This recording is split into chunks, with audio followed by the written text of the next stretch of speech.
যে আয়নাঘরের গল্প আপনারা শুনেছেন, এক একজনের সাথে কিন্তু এক এক রকমের আচরণ করা হয়। আমাকে 18ই জুলাই ভোর রাতে বা মধ্যরাতে 3টা কি 3:30টার দিকে আমাকে তুলে নিয়ে যাওয়া হয়। আমি তো আমার ছোট বাচ্চা আমার কাপড়ে প্রস্রাব করে দিয়েছিল, আমার কাপড়টা ভিজা।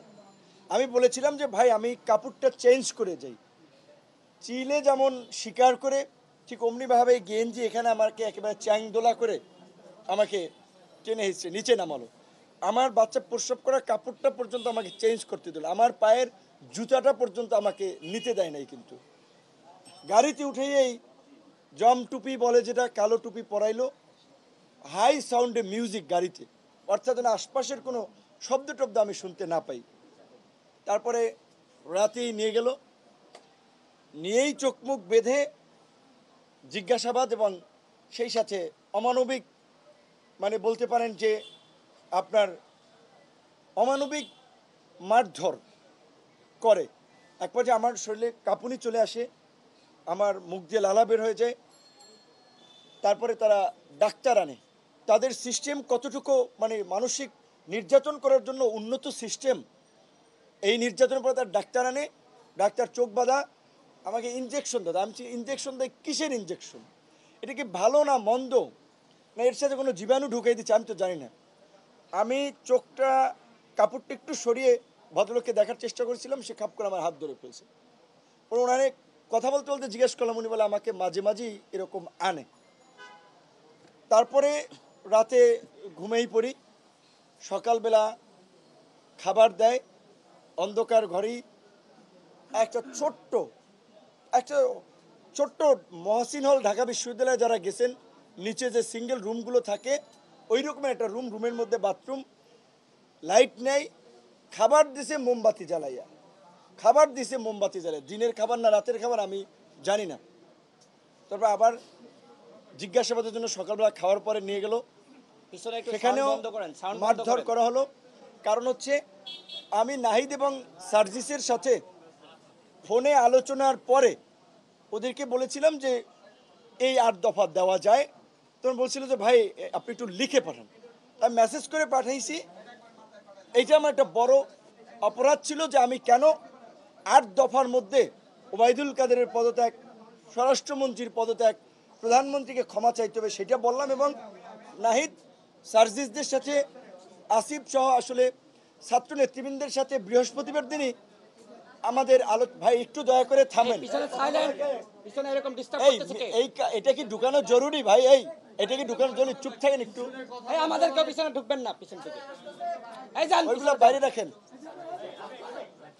তো আমি ওদের সাথে আলোচনা করে আমরা বলেছিলাম যে বৃহস্পতিবার দিন যেভাবে সারা দেশে নির্বিচারে গুলি করে মানুষ হত্যা করা হচ্ছে, শুক্রবারও করা হচ্ছে, কাজে এখন সরকারের পতন ছাড়া আমাদেরও মুক্তি নেই, জাতিরও মুক্তি নেই। কাজেই নির্বিচারে শান্তিপূর্ণ সমাবেশে নির্বিচারে গুলি চালিয়ে ঘাতক সরকারের পদত্যাগই এখন গণদাবি। এটা তো ওভার ফোনে আলোচনা করতেছিলাম, যেহেতু হোয়াটসঅ্যাপ বন্ধ, এই কনভারসেশনগুলো তাদের ছিল। এই কারণে বিশেষ করে আমাকে বেশি টর্চার করেছিল। এবং ওই দিন নাহিদকেও নিয়ে এসেছিল, আমাকে চোখ খুলে দিয়ে নাহিদকে দেখছে যে এই কিন্তু নাহিদ, দুইটারই ক্রসে দিয়ে দেবো। নাহিদের হয়তো আমাকে দেখাইছে চোখ বেঁধে, ওকে ও বুঝতে পারেনি, আমি বুঝতে পারিনি, কিন্তু আমাদেরকে যে ক্রসে দিয়ে দেবে এরকমভাবে, যে কত শত শত মানুষ ক্রস ফায়ারে দিয়ে দিচ্ছে, চোখ মতো দু একটা দিলে কী হবে, তাদের আচরণটা এরকম ছিল। তারপরে আমাকে শুক্রবার দিন নিয়ে সারাদিন, শনিবার দিন পুরো ডে, রবিবার দিন আমাকে 11টার দিকে কিন্তু ডিবি কার্যালয়ে দেওয়া হয়। তখন আমি খুঁড়িয়ে পুলিশের পায়ে ভর দিয়ে ডিবি কার্যালয়ে আসি। ডিবি কার্যালয়ে ওখানে এডিসি অ্যাডমিন ছিল শাহিন শাহ, কতটা পাষণ্ড। মুক্তিযুদ্ধের সময় আমরা শুনেছিলাম ধর্ষণ করছে, মায়েরা নাকি মেয়েদের বলছে বাবা তোমরা একটু একজন একজন করে আসো, ছোট্ট মেয়ে আমাকে একবার দুপুরে ঝুলাইয়া শরীরে পায়ে মারলো।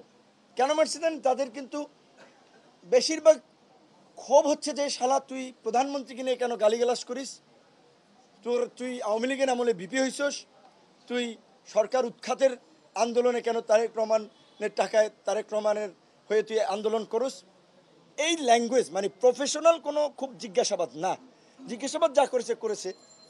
আবার একটা দেখেন, এই যে নাট্যকার ডিবি হারুন, আমি বলছি যে বাতের হোটেল ম্যানেজার, আমি বলছি যে তিনি নাট্যকার, দারুণ অভিনেতা। নাট্যকার ডিবি হারুন, আন্দালিব রহমান পার্থর সাথে আমার ব্যক্তিগত সম্পর্ক ছিল। আমি ঈদের আগে তাকে বলছিলাম যে আমি একটু ভাই ফ্যামিলি ক্রাইসিসে, যে আপনি 10 লাখ টাকা আমাকে ধার দেন, আমি আপনাকে আবার দিব হানে। তো সে বলছে যে তোমার সাথে তো আমার ধারের সম্পর্ক না, ঠিক আছে এই এখন এইটা নাও, আর যদি মেকআপ না হয় আবার নিও। সে 4 লাখ টাকা ধার, মানে আমাদের একটা ব্যক্তিগত সম্পর্কে যে ঈদের আগে সেইটারে বানাইছে 64 লাখ টাকা দিছে নাকি, এবং কত ধরনের রংচং মাখাই প্রচার করলো।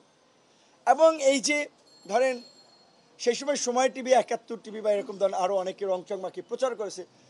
এখন আমি সময় টিভির স্টাফদের দোষ দেবো না, 71 টিভির স্টাফদের দোষ দেবো না, তারা তো চাকরি করে, তাদের অর্ডার ক্যারি করতে হয়।